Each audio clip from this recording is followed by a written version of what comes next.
भारत गौरव आचार्य श्री पुलक सागर जी गुरुदेव के प्रवचन और लेटेस्ट धार्मिक भजन व कार्यक्रम निशुल्क देखने व सुनने के लिए हमारे YouTube चैनल जीन शरण मीडिया को आज ही सब्सक्राइब करें और सबसे पहले देखने के लिए बेल आइकन पर क्लिक जरूर करें। प्यारी प्यारी भव्यात्माओं,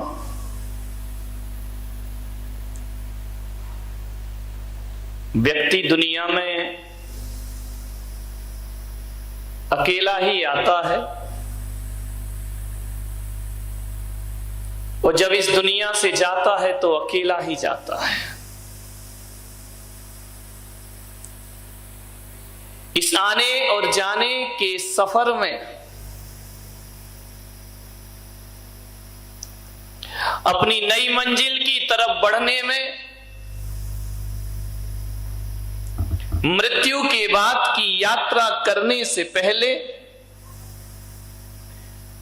जन्म मरण की श्रृंखला के बीच हम लोग जिस परिवेश में रहते हैं, जिसमें उठते हैं, बैठते हैं, चलते हैं, खाते हैं, पीते हैं, अपने व्यक्तित्व का निर्माण करते हैं, उसका नाम समाज हुआ करता है। ध्यान रखिए, हमारा समाज मानव समाज है। केवल इंसानों के समूह का नाम समाज नहीं होता। जहां 150 लोग बैठ जाएं उसे ही समाज नहीं कहते हैं, बल्कि भाईचारे, प्रेम और सौहार्द का नाम समाज हुआ करता है।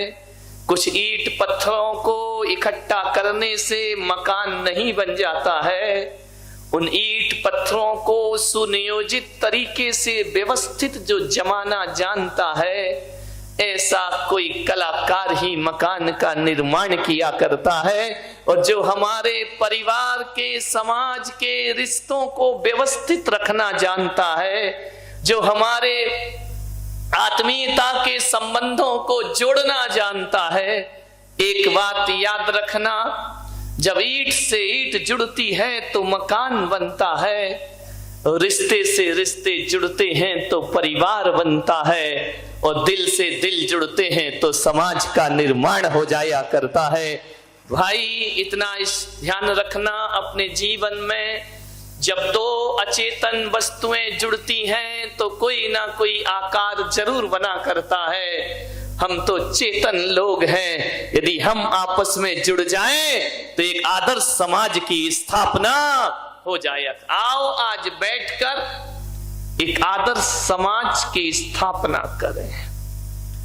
आज का जो विषय है, ना तो परिवार से संबंध है इसका, ना व्यक्ति से संबंध है। आज का विषय तो समाज और समूह से संबंधित विषय है। ध्यान रखिए, एक ऐसे समाज का निर्माण करें, एक ऐसा तीर्थ बनाएं, एक ऐसी संकल्पना को साकार करें जो आने वाले युग के लिए एक मिसाल बनकर के खड़ी हो जाए। मान्यवर, भगवान महावीर ने 4 तीर्थ बनाए। उन्होंने अपनी जिंदगी में कोई बहुत बड़े तीर्थों का निर्माण नहीं किया। महावीर के नाम से जितने तीर्थ हमने बनाए, शायद महावीर ऐसा एक भी तीर्थ नहीं बना पाए। राम के नाम से जितने तीर्थ बने हैं, शायद राम ने अपने जीवन में एक भी तीर्थ नहीं बनाया होगा। महावीर ने एक भी तीर्थ नहीं बनाया, कृष्ण ने एक भी तीर्थ नहीं बनाया। लेकिन एक बात ध्यान रखना, ये लोग तीर्थों का निर्माण नहीं करते, बल्कि ये वो महान लोग हैं जहां चरण रख देते हैं वो स्थान अपने आप तीर्थ बन करके खड़ा हो जाया करता। इन्हें तीर्थ हमने बनाए, कुछ तीर्थ तीर्थंकरों ने बनाए। एक बात आदमी को सोच लेना है कि भगवान महावीर ने जो तीर्थ बनाए हैं उसमें ईंट पत्थरों की जरूरत नहीं पड़ा करती है, उसमें सीमेंट और गारे की जरूरत नहीं है, उसमें जमीन के टुकड़ों की आवश्यकता नहीं है। और महावीर ने जो तीर्थ बनाए उसमें पैसों की जरूरत नहीं, उसमें तो प्रेम की जरूरत हुआ करती है, आत्मीयता की जरूरत हुआ करती है। मनुष्य जो तीर्थ बनाता है वो ईंट पत्थर चूने सीमेंट से बनते हैं, लेकिन परमात्मा जो तीर्थ बनाता है वो आत्मीयता और प्रेम के रंग में रंग करके बना। महावीर ने 4 तीर्थ बनाए, हमने भी बहुत से बनाए। सम्मेद शिखर बनाया, गिरनार बनाया, पावापुर बनाया, चंपापुर बनाया, अष्टापद बनाया। वैष्णव परंपरा ने अयोध्या बना दी, वैष्णव परंपरा ने काशी बना दी, मथुरा को तीर्थ बना दिया। बहुत सारे तीर्थ मुसलमानों ने मक्का मदीना को तीर्थ बना के रख दिया।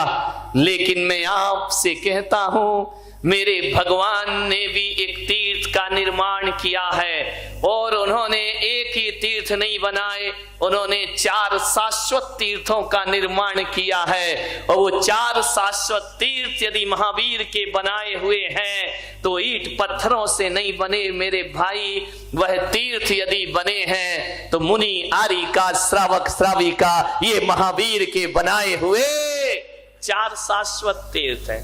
उन्होंने मुनि आर्य का, श्रावक श्राविका, ये 4 तीर्थों का निर्माण किया है। महावीर ने साधु साध्वी और श्रावक श्राविका जैसे तीर्थ बनाए। मान्यवर, समाज भी एक तीर्थ है। जितने लोग यहां बैठे वह भी एक तीर्थ है, संत भी एक तीर्थ है, साध्वी भी एक तीर्थ है। और इनको जो मानता है वो श्रावक और श्राविका भी एक तीर्थ के समान हुआ करते हैं। ये चलते फिरते तीर्थ है, ये स्थायी नहीं है। ध्यान रखना, पत्थर के तीर्थों का तो जीर्णोद्धार किया जाता है, लेकिन महावीर के तीर्थ तो शाश्वत तीर्थ रहा करते हैं। ये कभी भी जीर्ण शीर्ण नहीं पड़ता। समाज भी एक तीर्थ है। मानिए, आपसे निवेदन है, ऐसी समाज का निर्माण करें जिसका धरातल अहिंसा और अपरिग्रह से जुड़ा हो, जिसका चिंतन जियो और जीने दो से जुड़ा हो, जिसके हृदय में करुणा धड़कती हो और जिसके नैनों में दया बरसती हो, वो महावीर का शाश्वत तीर्थ हुआ करता है। लोगों ने कहा कि जैन कौन हुआ करता है, तो मैं पुलक सागर कहता हूं कि जिसके घर का रसोई घर सूरज डूबते ही बंद हो जाता है और जब तक सूर्य उदय नहीं होता उसका रसोई घर ना खुले, तो समझना वो जैन का घर है, जैन का परिवार है। जिसके घरों में पानी छानने के छन्ने लगे रहते हो, समझना वो किसी जैन का घर हुआ करता है। और जिसके घर में संतों के आहार होते हो, समझना वो किसी जैन का घर हुआ करता है। आपके रसोई घर सांझ डलते ही बंद हो जाना चाहिए। मैं हरिद्वार गया, गंगा त्रिवेणी घाट हरिद्वार की हर की पैड़ी, वहां पर प्रवचन हो गए। त्रिवेणी ऋषिकेश भी गए, हर की पैड़ी पर भी गए। कितना सुंदर वह दृश्य है, दोनों तरफ गंगा बह रही है, बीच में एक हर की पैड़ी बनी हुई है। वहां जब गए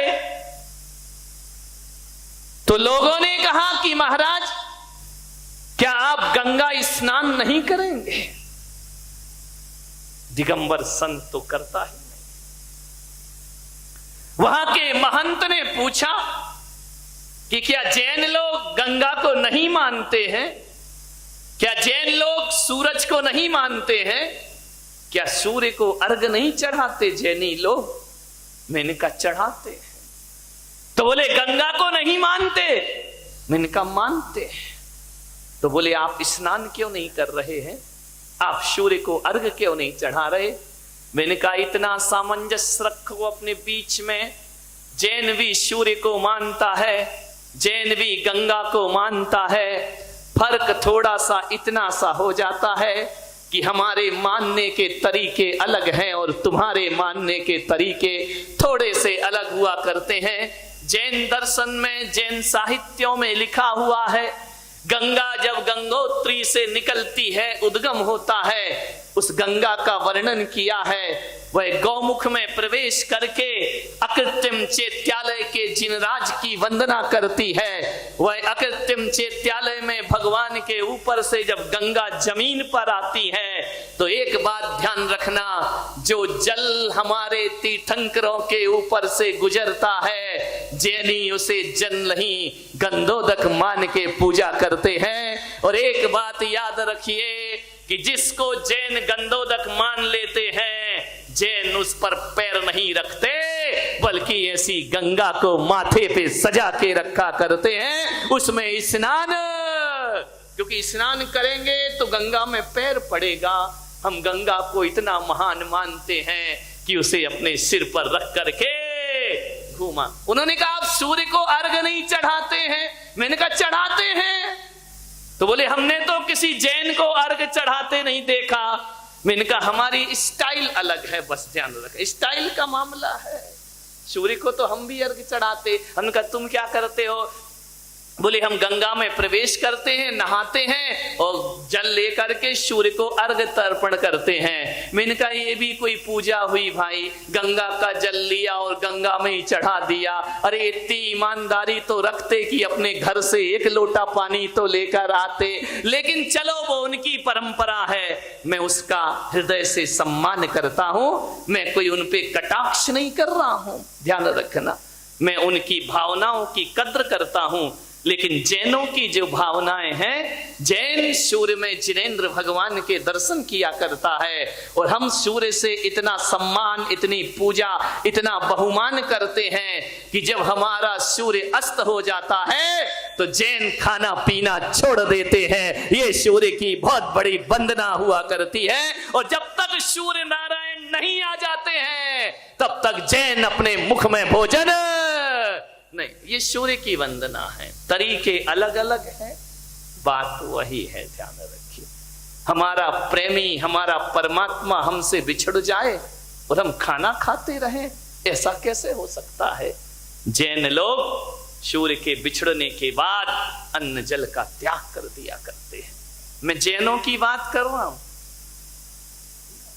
ये आर्टिफिशियल जैन नहीं तो आजकल नकली जैन बहुत ज्यादा हो गए हैं। वो दिन खाएं तो खाएं, रात में भी खा रहे हैं, और रात में खाएं तो खाएं, ऐसी नादानी है कि नींद में भी खा रहे हैं। कई तो ऐसे कि मसाला दबा के ही सो जाते हैं, ध्यान रखना। पान मसाला दबा है, नींद आ रही है, ध्यान रखिए। मान्यवर, एक मुसलमान समाज ने अपनी पहचान नहीं खोई। आज भी मुस्लिम जुम्मे का दिन आता है, शुक्रवार आता है, यदि सड़क पर भी मुसलमान खड़ा है और अजान का समय हो जाए तो मुसल्ला बिछा करके नमाज अदा करने लगता है। ये शिक्षा एक मुसलमान से सीखना चाहिए, हिंदुओं को सीखना चाहिए, जैनों को सीखना चाहिए। ध्यान रखिए, सच्ची खुदा के प्रति क्या आस्था होती है। मैं तो कहता हूं कि मुसलमान समाज में एक सबसे बड़ी अच्छाई यदि कोई है तो वो यही है कि वह अपने ईश्वर, अपने खुदा को हमेशा स्मरण में रखा करता है। ध्यान रखिए, ये शिक्षा एक मुसलमानों से सीखना चाहिए कि भगवान के प्रति कैसी आस्था हो। एक पढ़ा लिखा मुसलमान भी टोपी लगा करके नमाज अदा करता है, ध्यान रखिए। आज उसकी दाढ़ी और टोपी को देखकर आप कह सकते हैं कि मुसलमान जा रहा है, ध्यान रखिए। ये सीखो उनसे। मुसलमानों की बुराइयां करने से कुछ नहीं होता है।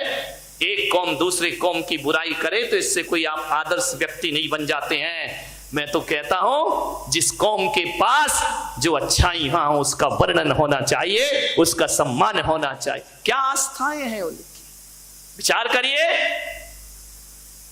अभी मैंने देखा महाराष्ट्र में पहली बार, यहां तो सदियों से चल रहा होगा, संत ज्ञानेश्वर की जो पालकी निकलती है, लाखों लोग सड़कों पर आकर आस्थाएं व्यक्त किया करते हैं। इनसे अनुकरण करो अपने जीवन में, ध्यान रखिए, इनसे सीखिए कुछ।